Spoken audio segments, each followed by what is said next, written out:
नमस्कार, बहुत बहुत स्वागत है आपका। शाम के 7 बज गए। आप देख रहे हैं आपका पसंदीदा पॉलिटिकल डिबेट शो जवाब तो चाहिए। मैं हूं विकास ब्रजेश सक्सेना। हाँ, जवाब तो चाहिए में बात एक बार फिर होगी बिहार की, क्योंकि बिहार में सियासत रुकने का नाम नहीं ले रही है। बिहार की वोटर लिस्ट में कैसा खुलासा हुआ, इस खुलासे के बाद न सिर्फ प्रशासन को झकझोर कर रख दिया, बल्कि सियासत में कई सवाल भी खड़े कर दिए। अब दरअसल क्यों यह शुरू हुआ वो आपको बताते हैं। इस समय बिहार के सीमावर्ती जिलों में SIR यानी गहन मतदाता पुनरीक्षण प्रक्रिया चल रही है, और इस दौरान ऐसे सैकड़ों नाम आज सामने आए जो ना तो भारत के नागरिक हैं और ना ही जिनके पास वैध दस्तावेज हैं, लेकिन फिर भी वो वोटर लिस्ट में दर्ज थे। BLO ने घर घर जाकर जो जांच की, उसमें बांग्लादेश, नेपाल और म्यांमार से आए फर्जी नागरिकों के नाम मतदाता सूची में दर्ज पाए गए। चुनाव आयोग में अब इन नामों को अंतिम सूची से हटाने की तैयारी हो गई है। अब लेकिन सवाल यह उठ रहा है कि आखिर यह संभव कैसे हुआ? कौन है जो इन बांग्लादेशी, नेपाली और रोहिंग्या घुसपैठियों को मतदाता बना रहा था? क्या वर्षों से वोट बैंक की राजनीति के नाम पर लोकतंत्र के साथ सबसे बड़ा मजाक हो रहा था? तो क्या महागठबंधन को इसी खुलासे का डर था, और क्या यही वजह थी कि SIR प्रक्रिया को रोकने के लिए सुप्रीम कोर्ट तक दौड़ लगाई गई है? सबसे पहले आपको एक रिपोर्ट दिखाते हैं और देश से इस रिपोर्ट में आप देखेंगे, और उसके बाद फिर हम आपको सीधा डिबेट पर ले चलेंगे।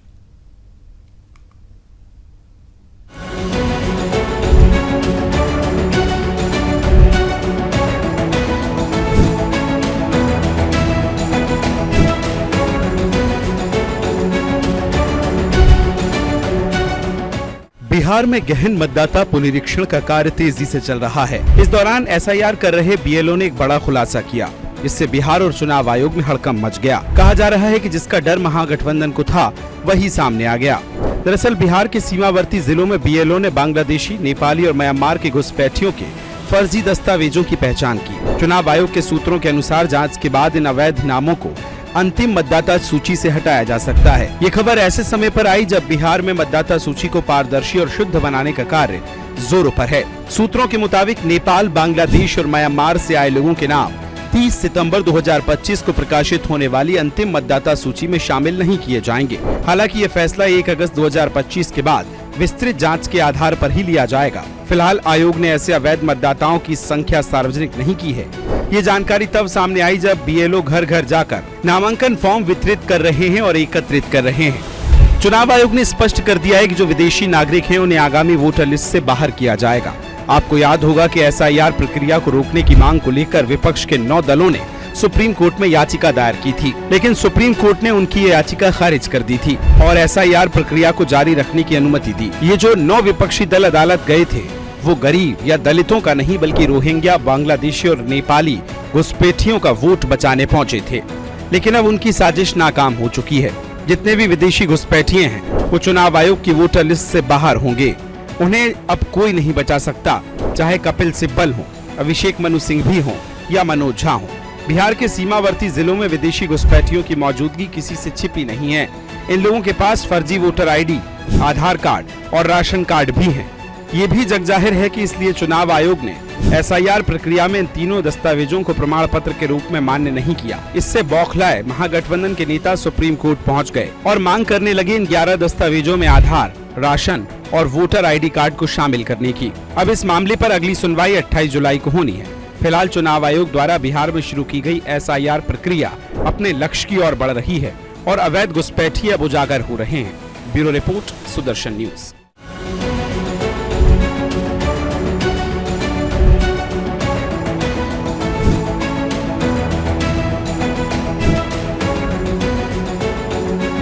तो आइए चर्चा की शुरुआत करेंगे। रिपोर्ट आपने देखी किस तरह से SIR का काम जो है वो चल रहा है, और उसमें जो तथ्य सामने आए, जो रोहिंग्या, बांग्लादेशी, नेपाली घुसपैठिए सामने आए, वो भी उस पर भी बात करेंगे।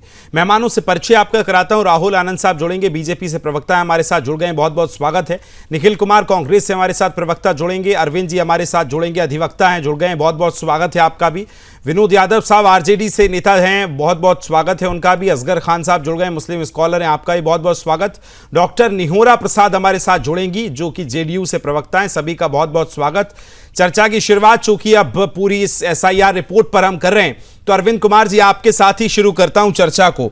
आज जो तथ्य सामने आए और जो लिस्ट रखी गई है जिसमें ये दावे किए गए कि तमाम नेपाल और म्यांमार जैसे, हम अगर वहां की बात करें, लोगों की बात करें कि घुसपैठिए रह रहे हैं जिनके ना तो दस्तावेज हैं, और ऐसे लोगों को अब बाहर निकाला जाएगा, इन सूची में शामिल नहीं किया जाएगा।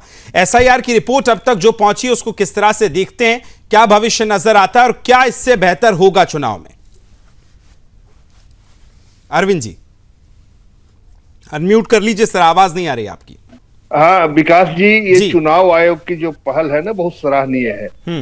देखिए, हमारा जो संविधान है वो भारतीय नागरिक को वोट देने का अधिकार देता है। लोकतंत्र में भारतीय नागरिक हैं, उनको अधिकार है कि वो अपना मताधिकार के प्रयोग करके अपनी सरकार बना पाए। लेकिन किसी भी वैसे लोग जो भारतीय नागरिक नहीं है, नागरिकता प्राप्त नहीं है, उन लोगों को वोटिंग राइट नहीं है। तो ये चुनाव आयोग का तो ये बहुत सकारात्मक पहल है। इसमें किसी को कोई विद्वेष नहीं होनी चाहिए या किसी को कोई इससे दिक्कत नहीं होनी चाहिए। सर विपक्ष इससे क्यों नाराज है? फिर विपक्ष इतनी आवाज बुलंद क्यों कर रहा है, आखिर क्यों? देखिए, दो तीन चीजें हैं इसमें। क्या है ना कि बीएलओ जो है ना वो अपडेट कर रहे हैं, और अपडेट करना या अद्यतन चुनाव आयोग का जो वोटर लिस्ट है वो एक नियमित प्रक्रिया है। ऐसा नहीं कि कोई पहली बार हो रहा है। लेकिन इस बार जो एक रिपोर्ट है, एक बहुत बड़ी जो विदेशी लोग हैं या जो भारत के नागरिक नहीं है, वो ऐसे लोग बिहार के सीमावर्ती इलाकों में एक अच्छी खासी संख्या में किसी न किसी रूप में वो घुसपैठ करके वो मतपत्र वोटर कार्ड या फिर आधार कार्ड ऐसे बनाने में सक्षम हो गए हैं। तो उन लोग की स्क्रूटनी कर रही है। दूसरी क्या है कि आपका जो क्वेश्चन है कि विपक्ष इस पर नाराज क्यों है, देखिए अब इसमें क्या है ना कि 1 महीने का टाइम है। 1 महीने के अंदर आपको अद्यतन स्थितियां बिहार में 70% से ज्यादा हो चुकी। तो ये तो उनके मुंह पे तमाचा है। वो कह रहे थे कि इतने कम समय में नहीं होगा। दूसरी बात, बीएलए 2 होता है। बीएलओ जो होते हैं वो सरकारी होते हैं, जो घर घर जाकर वो एश्योर करते हैं कि हाँ ये नागरिक है कि नहीं। वो उसमें जो 11 तरह के जो दस्तावेज है उसके साथ जोड़ना है। उसके साथ हमारे यहाँ बीएलए 2 होता है। बीएलए 2 बूथ लेवल एजेंट होता है जो हर पार्टी को बनाना है, और वो चुनाव आयोग के वेबसाइट पे रहता है। बिहार में ये जो पार्टियां हैं, ये जो वर्क करना है बीएलए 2 बनाने का, वो बनाती नहीं है। जैसे भारतीय जनता पार्टी या हमारी है, वो 70,000 से ऊपर बूथों पर हमारे बीएलए 2 बने हुए हैं। हम कोऑपरेट करते हैं बीएलओ को, उसको वोटर लिस्ट को अपडेट करने में। जब हम अपडेट करने में कोऑपरेट करते हैं तो उनके अभी 1500, 1600, किसी का 2000, उनके जितने से उनके बीएलए 2 बने हुए हैं। तो उनका इंफ्रास्ट्रक्चर। चलिए इस पे मैं सवाल कर लेता हूं। निखिल कुमार जी हमारे साथ कांग्रेस से प्रवक्ता जुड़ गए, आपका भी स्वागत है, और विनोद जी जुड़ गए आरजेडी से, आप दोनों का बहुत स्वागत है। सबसे पहला सवाल असगर खान साहब, एक बार फिर मैं आपके पास आ रहा हूं, और सवाल ये कि भाई जब इस तरह की लिस्ट अगर चल रही है, वहां चेकिंग चल रही है, और उसमें अगर घुसपैठिए पाए जाते हैं, तो घुसपैठियों से मुंह किसको है भाई? जो इस देश के नागरिक नहीं है उनको इस तरह की किसी भी चीज में शामिल होने का अधिकार नहीं है और होना भी नहीं चाहिए। तो फिर दिक्कत क्या है? बिल्कुल सही बात है। जिस चीज की हमारे कॉन्स्टिट्यूशन ने इजाजत नहीं दी उसमें नहीं, जो सिटीजन है वो शामिल होंगे और जो नहीं है वो नहीं होंगे। और ये एक दस्तूर रहा है कि इलेक्शन से पहले एक लिस्ट तैयार होती है और मर्दमशुमारी जिसे कहते हैं वो होती है। लेकिन एक सवाल ये है कि सरकारों को, एडमिनिस्ट्रेशन को और तमाम जिम्मेदारों को पहले माफी मांगनी चाहिए कि ये घुसपैठिए हो कैसे गए, कोई कैसे घुसपैठिए अंदर आ गए। हर रोज एक इल्जाम रहता है घुसपैठियों का, हर रोज एक इल्जाम रहता है कि साहब फंडिंग हो रही है, वो ऑर्गेनाइजेशन चल रही है, बाहर से पैसा आ रहा है।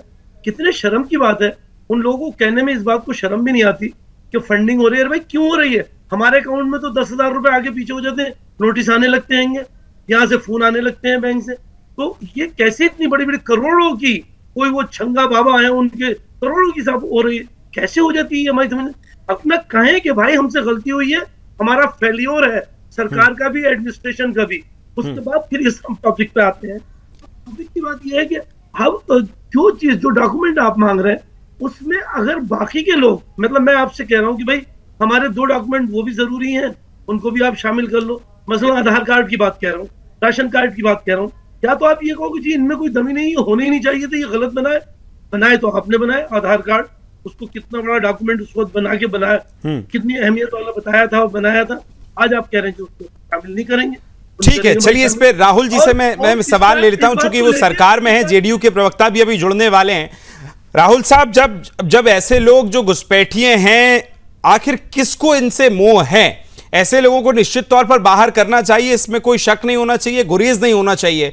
फिर इनके साथ हमदर्दी किसको है, किसका ये वोट बैंक है? और अगर इतनी बड़ी संख्या में है तो सर सरकार का भी फेल्योर है कि कैसे ये घुसपैठ हो रही है। राहुल जी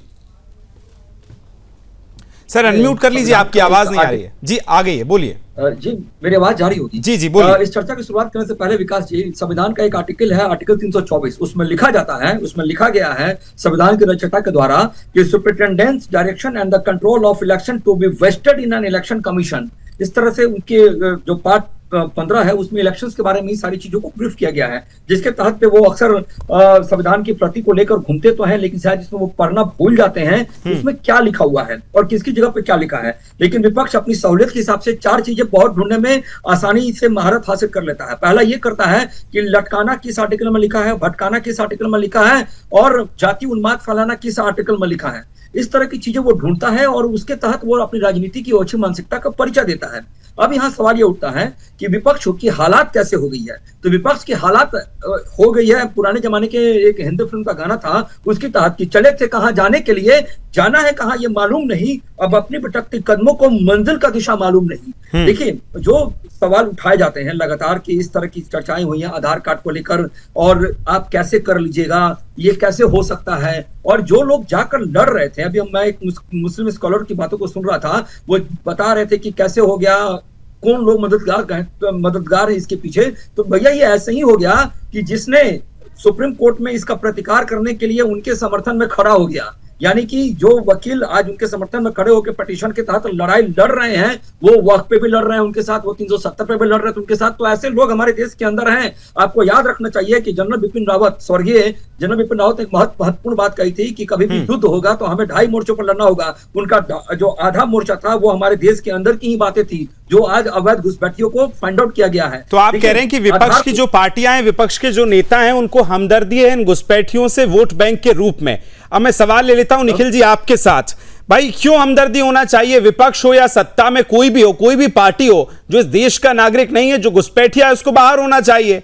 ये आरोप राहुल जी लगा रहे हैं आपके कि भाई आपको बड़ी हमदर्दी है, विपक्ष को बड़ी हमदर्दी है। निखिल जी, सबसे बड़ी बात कि भाजपा को अपना सबसे पहले तो ये क्लियर करना चाहिए वो चुनाव आयोग का प्रवक्ता है या भाजपा का प्रवक्ता है। हम सवाल चुनाव आयोग से करते हैं, बिफर भाजपा जाती है, बेचैनी भाजपा में होती है। ये अपने आप दर्शाता है कि भाजपा की कठपुतली के रूप में कहीं ना कहीं चुनाव आयोग काम कर रही है। नंबर 1 बात। नंबर 2 बात कि घुसपैठिए अगर हैं तो घुसे कैसे? अगर घुसे तो गृह मंत्रालय जिम्मेवार है उसके लिए। तीसरी बात कि आप लोगों को परेशान करने के लिए ये कुल मिला के जो धंधा चल रहा है इनका कि ये कैन प्रकार इनको मुद्दे से भटकाना है, इनको पलायन का मुद्दा प्रताड़ित कर रहा है, बढ़ती गरीबी प्रताड़ित कर रही है, इनको सत्ता खोने का डर है। तो ये कहीं ना कहीं चुनाव आयोग का इस्तेमाल करके लोगों को परेशान करना चाहते हैं, इनकी यही मंशा है। रही बात घुसपैठिए की, घुसपैठिए क्या सिर्फ किसी एक जाति विशेष के हैं, किसी एक धर्म विशेष के हैं? इनका आपने स्टेटमेंट देखा, इनको एक धर्म विशेष से नफरत क्यों है? ये स्पष्ट रूप से इनकी मानसिकता दिखाती है। क्या कोई गरीब जो है, जिसका कि नाम जो आप डॉक्यूमेंट मांग रहे हैं, कितने के पास है? आज के समय में पासपोर्ट कितने % लोगों के पास है? जन्म प्रमाण पत्र कितने लोगों का बना हुआ है? बाकी जो डॉक्यूमेंट है बहुत लोगों ने तो नाम नहीं सुना होगा। यहां तक कि एक जस्टिस की टिप्पणी थी इसमें कि आपने मेरे पास में जितने डॉक्यूमेंट हो सकता है मेरे पास नहीं होगा। तो इनका कुल मिला के जो कुनवा है वो कुनवा इस चीज को फैलाने में लगा हुआ है। राहुल भाई आ रहा हूं आपके पास। ये कहीं ना कहीं समाज को, देश को बांटने की तरफ बढ़ रहे हैं हर चीज में। ठीक है, मैं जवाब ले रहा हूं, फिर उसके बाद मुझे विनोद भाई के पास जाना है। राहुल भाई बोलिए, जल्दी से बोलिए जी। राहुल जी, नोटबंदी से लेकर वोटबंदी तक अपने कार्यों को सफल बनाने में सफल रही है। देखिए, मैं आपको एक चीज बता दूं, मतदाता सूची में इलेक्शन कमीशन ने कुछ दिन पहले कहा था कि मतदाता सूची को आधार से अपडेट करते हैं। किसने विरोध किया था? विपक्ष ने विरोध किया था। उसके बाद ही नहीं, जब बिल लेकर आई थी मोदी सरकार और आधार को मैंडेट की गई थी, और उस आधार के कानून में भी इस बात को लिखा गया है कि ये नागरिकता का प्रमाण नहीं होता, ये सिर्फ एक पहचान का प्रमाण होता है। जिस तरह मैंने आपको बताया ना कि अपनी सुविधा की राजनीति ढूंढने का प्रयास करते हैं। आपको याद दिला दूं, मैं 2006 में ममता दीदी जब सांसद हुआ करती थी तो उस समय में उन्होंने एक मंच ले जाकर लोकसभा स्पीकर के पास फाड़ा था और प्रतिकार किया था और कहा था कि सीपीआई की सरकार ने अवैध तरीके से कुछ वृक्षों को बसा दिया है, जिसके वजह से वहां पे आए दिन कुछ ना कुछ घटनाएं घटती रहती है। आज वो भी उसी काम को कर रही है। बिहार की बातें करें, बिहार के सीमांचल में अररिया के सांसद जब प्रश्न उठाया था कि यहाँ पे डेमोग्राफी बदल रहा है, तो आपको पता है हमारे आरजेडी के साथियों ने क्या किया था? उन्होंने उनका विरोध किया था, उनके पोस्टर फाड़ दिए थे। तेजस्वी यादव जी ने बयान जारी किया था और कहा था कि मुसलमानों को परेशान करोगे तो मुझसे बुरा कोई नहीं होगा। और अभी तेजस्वी यादव जी ने स्वयं एक सभा की थी, उस सभा के तहत उन्होंने कहा था कि साबुद्दीन जिंदाबाद के नारे लगाए थे और तस्मुद्दीन जिंदाबाद के नारे लगाए थे। तो ये बताता है कि इनका जो प्रेमी है और जो एमवाई समीकरण की जो बात ये करते हैं, खास करके एम समीकरण जो इनके वोट का आधार रहा है, उसके लिए ये कुछ भी करेंगे। देखिए, मैं आपको बता देना चाहता हूं, चाहे देश के आंतरिक सुरक्षा की कभी भी कोई बात रही हो, हर वक्त विपक्ष जयचंदों के साथ जाकर खड़ा हो जाता है। आज विपक्ष अपने आप को इस कटघरे में खड़ा कर गया है कि उसको समझ में नहीं आता है कि वो जाए किधर। इधर जाए तो उधर डूबे, इधर जाए तो उधर डूबे। और बोलिए राहुल जी, बोलिए। एक चीज और बता दूं कि जो कहते हैं कि उनके पास पेपर कहां से आएगा, तो उनके पास पेपर है। आधार कार्ड बनाने में कहां से पेपर आया था? आधार कार्ड का जब पहचान पत्र बना रहे थे तो पेपर कहां से उपलब्ध हुआ था? जब वो उपलब्ध हो गया था तो यही सब तो पेपर उस समय उपलब्ध आपने कराए होंगे। देखिए, एक इनका जो ट्रेंड है ना, उस ट्रेंड के तहत ये काम करते हैं। और मैं आपको विकास जी जो इलेक्शन कमीशन ने जो एक चीज बताइए कि वो तो घुसपैठियों की बात कर रहे हैं, उसमें इस देश के मुसलमान का जिक्र कहां से आ गया? मुसलमान पे टारगेट कर, अरे भाई, इस देश के मुसलमान पे आप सवाल कैसे उठा सकते हैं? उन्होंने तो इस देश के मुसलमान का जिक्र ही नहीं किया। किसका कर रहा है? इन्होंने क्या कहा? अरे घुसपैठिए क्या इस देश के मुसलमान हो गए निखिल भाई? क्या शुरुआत जब किया घुसपैठिए क्या इस देश के मुसलमान हो गए? आपके असगर साहब को टारगेट कर रहे हैं। असगर साहब ये तो सीधा मुसलमानों को टारगेट करने लगते हैं। असगर साहब की आवाज दीजिए भाई। मैं बता रहा हूं इसको। इन्होंने नोटबंदी तस्वीर भी आप दिखा रहे हैं, आतंकवाद खत्म वो भी वही तस्वीर है जिसका जिक्र आपके प्राइम मिनिस्टर साहब करते हैं। क्या हम इनको कपड़ों से, टोपियों से और इनके हुलियों से पहचानेंगे? आप ये तस्वीर जो दिखा रहे हैं, इसमें सारे मुसलमान ही आप दिखाने की कोशिश कर रहे हैं। तो ये नजर तो यही पॉइंट आउट तो ये रहता है कि भाई सिर्फ मुसलमान है। 8 करोड़ जिसकी आप बात कर रहे हैं 2024 में, इससे पहले की इलेक्शन में। नहीं असगर भाई, सवाल मेरा ये है कि जिस तरह से अभी जब घुसपैठियों की बात हुई तो निखिल साहब ने इस देश के मुसलमानों का जिक्र किया। मेरा सवाल है कि घुसपैठियों को इनसे क्यों जोड़ा जा रहा है? इस देश के मुसलमान पे तो कोई बात ही नहीं है ना भाई। बाहर से जो आ रहा है वो कोई भी हो, घुसपैठिया ही होगा। अरे भाई तो करिए ना। अभी अजीत अंजुम ने 100 फॉर्म निकाले, आप ही के मीडिया के आदमी हैं, उन 100 के 100 फॉर्म सब वो हिंदुओं को एक्सेप्टेड है, उसमें कोई मुसलमान। उन्होंने ऐसी रैंडम तरीके से 100 फॉर्म निकाले। आप उनकी रिपोर्ट को चैलेंज कीजिए ना। ठीक है, चलिए मैं लौट रहा हूं आपके पास। विनोद जी, देखिए भारतीय जनता पार्टी ये आरोप लगा रही है, अब जो सत्ता पक्ष है वो ये आरोप लगा रहा है कि विपक्ष हमदर्दी रख रहा है, विपक्ष लगातार आवाज उठा रहा है ऐसे घुसपैठियों के लिए। आज तेजस्वी यादव ने पूरी एसआईआर रिपोर्ट पर भी कई सवाल खड़े किए हैं। इतना सा सवाल कि जो घुसपैठिया है उससे किसी को हमदर्दी नहीं होनी चाहिए, चाहे वो चुनाव आयोग की बात हो, सुप्रीम कोर्ट की बात हो या कुछ भी हो। यह हमदर्दी क्यों है? सीधा आरोप है बीजेपी का आप पर। विनोद जी, देखिए पहले तो भी हम बताएंगे कि हमारे भाजपा के प्रवक्ता बता रहे थे कि नोटबंदी प्रधानमंत्री की गाथा गए। नोटबंदी से कितने कालाधन हिंदुस्तान में वापस आ गए, कितने आतंकवादियों को वापस ले आए। जो नोटबंदी के बाद बल्कि यहाँ के जो कारोबारी थे वो सारे पैसे लोन लेकर के विदेश भाग गए। दूसरी चीज हो जाए राहुल की चर्चा करने आते हैं, हाँ। इनको ये पता नहीं है कि बहुत से ऐसे विधानसभा है 15, 20 चाहे 24, आप उसका मार्जिनल जो काउंटिंग में जो मार्जिन होता है वो 3000, 2000, 1000 के बीच का होता है।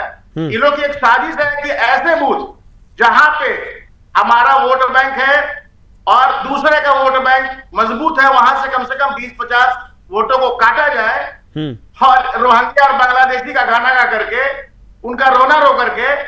भाई आपके पास सेंट्रल फोर्सेस से लेकर के सारी व्यवस्थाएं क्यों नहीं रोक पाए? आपने अभी कहा कि आधार से वोटर आईडी कार्ड को लिंक करने की बात, आपने आधार से वोटर आईडी कार्ड को लिंक किया, आपने कहा कि हमने किया, फिर ये चीज आप तक क्यों नहीं पास हो पाया? वो योजना भी आपकी फेल्योर हो गई। तो कहीं ना कहीं आप जो है हर पहलू पे जो है मात खाते दिख रहे हैं। दूसरी चीज, अभी के डेट में जो है आप देख रहे होंगे कि निर्वाचन आयोग के फोरम पे आपका, ठीक है, शायद मुझे लगता है आप दिखाई नहीं दे रहे हैं, मुझे लगता है। ठीक है, थोड़ा सा जैसे ही लाइट आपकी बेहतर होगी मैं आपके पास लौटूंगा। निहोरा प्रसाद साहब जुड़ गए हमारे साथ, जेडीयू से प्रवक्ता हैं, बहुत बहुत स्वागत है आपका भी। सर, सवाल आपकी सरकार पर भी है कि इस समय जब घुसपैठियों का जिक्र हुआ है इस रिपोर्ट में, तो सरकार आपकी है, कई वर्षों से आपकी एनडीए की वहां सरकार है, कैसे घुसपैठ हो रही है? हालांकि जात की तो कोई बात ही नहीं है, उसमें कोई भी हो वो घुसपैठिया ही होगा, अगर है तो क्यों है? निहोरा प्रसाद साहब। नहीं विकास जी, ऐसा है, हमारा मानना है कि जो योग्यता वोटर लिस्ट बनने का है, भारत का नागरिक होना चाहिए, 18 वर्ष आयु पूरा कर चुका हो, इस देश में जो भी यह योग्यता रखता है वह भारत का मतदाता होगा। अब एक तो सबसे बड़ी बात है कि हम लोग डिबेट इस चीज पर कर रहे हैं, मामला सर्वोच्च न्यायालय में, कमीशन और सर्वोच्च न्यायालय के बीच में चल रहा है। कई सुनवाई हुए हैं, अंतिम सुनवाई होना भी है। तो ऐसे स्थिति में कोई गंभीर टिप्पणी मैं नहीं कर सकता हूँ, लेकिन मैं ये कह सकता हूँ कि जो हमारे देश के नागरिक नहीं है, चाहे किसी धर्म, किसी बिरादरी, किसी जाति के हो, वो भारत के मतदाता नहीं हो सकते हैं।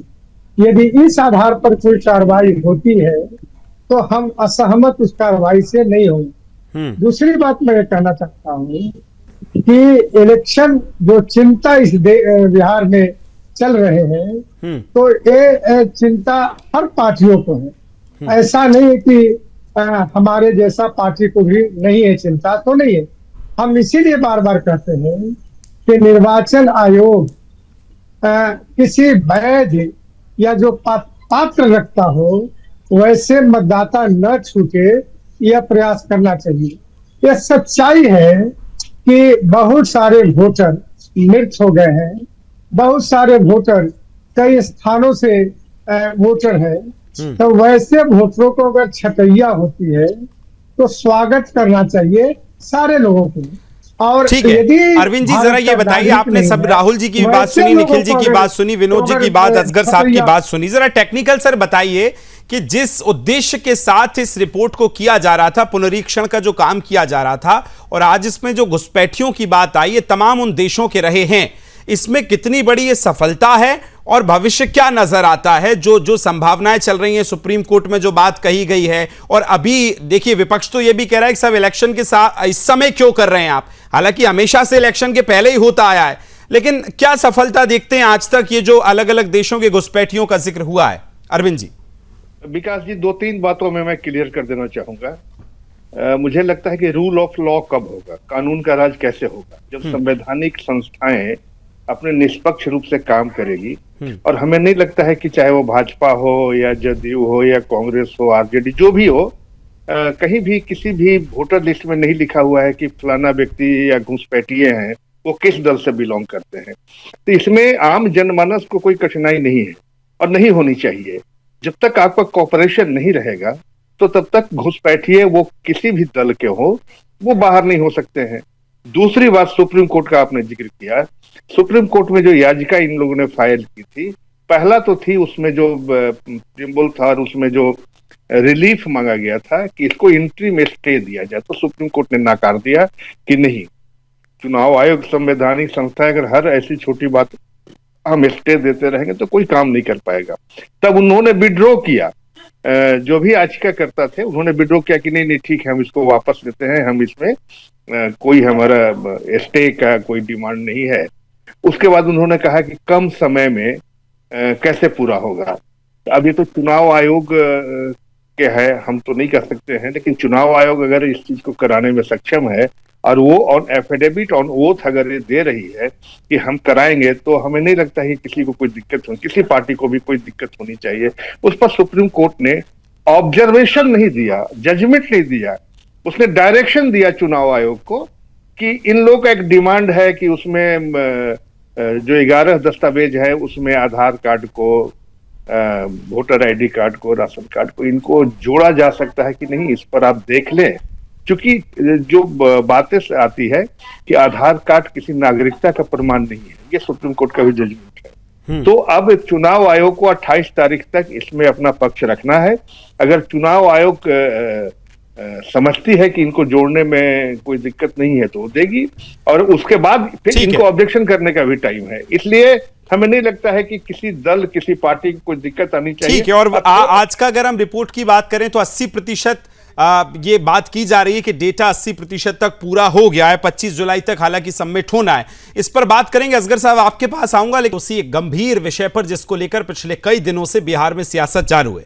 असगर साहब, आपके पास आ रहा हूं। आज एक मुस्लिम स्कॉलर के साथ, अच्छा मुझे लगता है भी थोड़ा सा टेक्निकल इशू है। राहुल भाई, आपके पास आ रहा हूं। जिस तरह से आपने बात भी सुनी है दोनों की, निखिल जी की भी आपने बात सुनी, विनोद जी की भी बात सुनी, आपको क्या लगता है अभी जिस तरह से आज तेजस्वी जी ने भी आप पर कई तरह के आरोप लगाए कि एक चुनाव से पहले सियासत हो रही है और चुनाव आयोग की तरफ से आप क्यों प्रवक्ता हो जाते हैं, आप क्यों बात करते हैं, उस पर मैं चाहूंगा कि आप जरूर जवाब दें। देखिए, तेजस्वी यादव जी बिहार के प्रतिपक्ष के नेता हैं और संविधान की शपथ लेकर जब वो चेयर पर बैठते हैं तो उस समय उनको निष्पक्ष रूप से बातें को करना चाहिए। लेकिन स्वभाव बदल जाता है। वहां जाने के बाद एक जो कूटनीति, जो वोट को लेकर जो राजनीतिक और तुष्ट मानसिकता का जो परिचय जो किया देने का काम करते हैं, वो अक्सर वो देते रहते हैं। और देखिए, मैं आपको बता दूं, उन्होंने जिस तरह से प्रेस कॉन्फ्रेंस किया, उस प्रेस कॉन्फ्रेंस के दौरान उन्होंने कहा कि सूत्र को मैं मूत्र समझता हूं, इस तरह का शब्द उन्होंने इस्तेमाल किया। वो एक तरफ से वो पंच लाइन देना चाह रहे थे अपने वोटर्स को कि देखना, अगर कोई आए तो तुम भी इसी तरह से बात करना, हम इस तरह से ही पेश आएंगे और तुम्हारे लिए जो कुछ होगा करेंगे। और रही बात जहां तक कांग्रेस के हमारे साथी की, तो वो कह रहे थे नोटबंदी को लेकर। साथ में बता दूं कि जब देश का जीडीपी जब उन्होंने छोड़ा था तो लगभग 11-12वें पे था, आज लगभग 4 के आसपास है, चौथा पे है हम है। और दूसरी बात, देश की प्रति व्यक्ति आय देखिए तो निश्चित तौर पर बड़ा है और लोग आज यूपीआई के माध्यम से बहुत सारे पैसों का ट्रांजेक्शन कर रहे हैं। और यहाँ तक कि इनके जो वित्त मंत्री थे उन्होंने कहा था कि जब आप 100 की स्पीड से चलते हैं और जब आपका टायर का ब्रस्ट हो जाता है, गोली मार के ब्रस्ट कर जाता है, और उस समय जो आपकी स्थिति होती है वो देश की अर्थव्यवस्था की हो जाएगी। आज देख लीजिए देश की अर्थव्यवस्था कहां से कहां पहुंच गई है। ये आपको सोचना चाहिए, समझना चाहिए। और रही बात बिहार की राजनीति की, तो मैं आपको बता देता हूं कि सीमांचल की जो एरिया है वो निश्चित रूप से वो वहां पे जियोग्राफिकल जो डैमेज हो रहा है, जो वहां पे परिवर्तन आ रहा है, उसके लिए ये कभी प्रश्न नहीं उठाते हैं कि 100 की संख्या में 126 वोटर कार्ड बढ़ गया। खैर छोड़िए, वो दूर की बात है। मुझे एक बात बताएं, हमारे साथ जो लोग बैठे हैं, अगर उनके भविष्य में जब उनके किसी परिवार यानी पिताजी की जब मृत्यु हो जाएगी तो उनका जो वोटर आईडी कार्ड होगा वो अपडेट होगा कि नहीं होगा, वो कितने दिन में अपडेट हो जाएगा, कि वो हमेशा अपने पिताजी को जीवित बताते रहेंगे या फिर लेट आगे लिखवाएंगे। अगर चुनाव आयोग उसको पुनरीक्षण कर जो मृत लोग हैं उनको हटाता है और जो गलत नाम जुड़ गए हैं उसको अगर सुधार कराता है तो फिर इसमें कमी कहां है। और जिस तरह से बयान दी जा रही है, जिस तरह से बातों को समझाया जाता है, एक जो मुस्लिम वोट का जो भौकाल इन्होंने बना रखा था उसको मोदी सरकार ने तो समाप्त कर दिया। ठीक है, इस पर जवाब ले लेता हूं। निखिल जी आपका जवाब, जो आप देश के मुस्लिम की बात कर रहे थे उस पर उन्होंने स्पष्टीकरण दे दिया है, बोलिए। देखिए, सबसे बड़ी बात क्या है कि ये लोग कहीं ना कहीं आके मुस्लिम पे टिक जाते हैं। प्रॉब्लम यहां पर है, आपकी मंशा अगर स्पष्ट है कि सारे लोगों का वोटर लिस्ट चेक होना है तो आप सामूहिक बात करेंगे। इन्होंने नैरेटिव करने का काम किया, शुरुआत जब किया तो मुसलमान से शुरू किया, अब जाकर ये लोग पीछे हो जा रहे हैं। इनका काम है कि भाजपा इस कदर लोगों पर एहसान करती है, आंखें छीन लेती है, चश्मे दान करती है। तो इनका क्या है कि एक नैरेटिव चलाते हैं, एक तरफ बोलते हैं, बहुत शरीफ होने का ढोंग करते हैं, दूसरे तरफ जो है अपना मुखौटा उतार के अपने जो प्रॉक्सी लोग हैं उनसे ये चलाते हैं कि मुसलमानों को मुसलमान, जबकि ऐसी कोई बात होनी नहीं चाहिए थी। नंबर 1 बात। नंबर 2 बात की, ये बार बार अर्थव्यवस्था का जिक्र कर रहे थे। अर्थव्यवस्था का जिक्र करने के पहले इनको सोचना चाहिए कि ये अडानी और अंबानी की जो सरकार चला रहे हैं वो सबसे महत्वपूर्ण, किसके पास 80 करोड़ गरीब जो हैं वो कौन है? वो इसी देश के नागरिक है ना, जिनको आप अन्न दे रहे हैं 5 किलो। जीडीपी अगर बढ़ रही है तो क्या एक ठीक है, राहुल कुछ कहना चाह रहे हैं जी।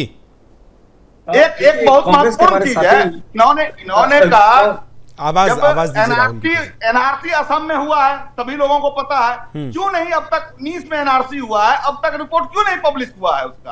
अगर पब्लिश मैं ये नहीं समझ पा रहा हूं निखिल भाई कि दिक्कत किस चीज से, जो पुनरीक्षण का कार्यक्रम चल रहा है उससे दिक्कत है, आज घुसपैठिए पकड़ा गए हैं उससे दिक्कत है। 2-3 चीजें हैं। पहला दिक्कत जो है इसके टाइमिंग से है। दूसरा दिक्कत यह है कि भाजपा प्रवक्ता जो हैं वो चुनाव आयोग के प्रवक्ता क्यों बन रहे हैं? सवाल चुनाव आयोग से है, चुनाव आयोग जवाब। अब आप पुनरीक्षण पर सवाल अगर बीजेपी से करेंगे तो फिर वो जवाब तो देंगे। अरविंद जी जो टाइमिंग पर सवाल है इस पर मुझे लगता है आपसे बेहतर जवाब कोई नहीं देगा कि साहब टाइमिंग अभी क्यों चुनी गई। हालांकि ये बात पूरी जो प्रक्रिया रही है उसमें भी कहा गया सुप्रीम कोर्ट की तरफ से भी। अरविंद जी बोलिए। तुरंत तो सर्वे इन्होंने ऑलरेडी विवाद कर रहे हैं, मैं उसमें नहीं जाना चाहूंगा विकास जी। मैं आर्टिकल अनुच्छेद 324 लोग पढ़ ले, संविधान के अनुच्छेद 300 में पढ़ के 2 लाइनें सुना देता हूं। इस संविधान के अधीन संसद और प्रत्येक राज्य के विधानमंडल के लिए कराए जाने वाले सभी निर्वाचनों के लिए तथा राष्ट्रपति और उपराष्ट्रपति के पदों के लिए निर्वाचनों के लिए निर्वाचन नामावली तैयार करने और उन सभी निर्वाचनों के संचालन का अधीक्षण, निदेशन और नियंत्रण एक आयोग में निहित होगा जो संविधान के अनुसार है चुनाव आयोग में होना है। तो सवाल ये कि सर जब इलेक्शन आएगा उसके पहले ही ये सब चीजें होंगी। अच्छा ये बताइए सर, एक चीज और बताइए जो अभी मैं एक फिर निखिल भाई से एक सवाल और करता हूं। जब इस तरह की चीजें हुई हैं, क्या आज से ये 1 साल पहले होता तो आप इसके सपोर्ट में होते सर?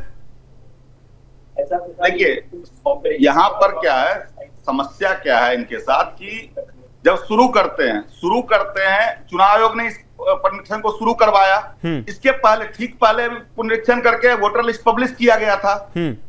इनका जो महाराष्ट्र मॉडल देख लीजिए, महाराष्ट्र में इनको वोट बढ़ावा है, जहां तहां जो है एक बिल्डिंग में हजार वोट बढ़वा दिए इन्होंने। अच्छा सर एक बात बताइए, उसी चुनाव आयोग ने महाराष्ट्र में जब आपके राहुल गांधी ने आरोप लगाए तो चुनाव आयोग ने आमंत्रित किया आपको कि आपको टेक्निकली क्या दिक्कत थी आप लिखित में दीजिए, फिर कांग्रेस पार्टी ने नहीं दिया सर वहां।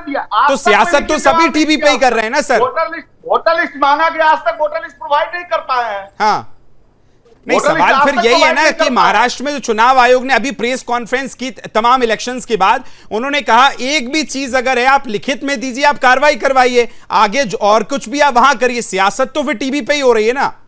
निरोहा साहब आप किस तरह से देखते हैं ये जो टाइमिंग को लेकर निखिल साहब सवाल कर रहे हैं कि अभी क्यों चुनाव से पहले, उस पर क्या कहेंगे? कि कहीं ना कहीं संवैधानिक संस्थाओं पर यकीन करना चाहिए। जो संविधान ने जिन लोगों को जो अधिकार दिया है, अगर वो अधिकार का उपयोग करे तो अविश्वास नहीं करना चाहिए। अब टाइमिंग देखिए तकनीकी युग है। आप जानते हैं कि बिहार में जहां तक मैं जानता हूँ 92,000 बूथ है और 1 लाख से अधिक बीएलओ नियुक्त है और उसके सहायक नियुक्त है। साथ ही पॉलिटिकल पार्टी के बीएलए भी नियुक्त है, हर पार्टी के। अब पता नहीं राष्ट्रीय जनता दल कांग्रेस का है कि नहीं है। नहीं सर, आरजेडी का तो सेकंड लार्जेस्ट है, 47,000 के आसपास सेकंड बीएलए हैं आरजेडी पार्टी के। नहीं रहने से क्या होता है, लेकिन बीजेपी और जदयू के बीएलए है और सारे बीएलए या बीएलओ लगे हैं निर्वाचन निरीक्षण मतदाता निरीक्षण करने का। साथ ही मैं विकास जी एक बात और बोलता हूँ कि जो ग्रामीण इलाकों में ग्रामीण राजनीति करते हैं, जैसे मुखिया है, सरपंच है, पंचायत समिति है, जिला परिषद है, तमाम लोग लगे हैं कि मतदाता कोई छूटे नहीं। इसीलिए भी लगे हुए हैं कि आने वाले दिनों में उनको भी चुनाव लड़ना है।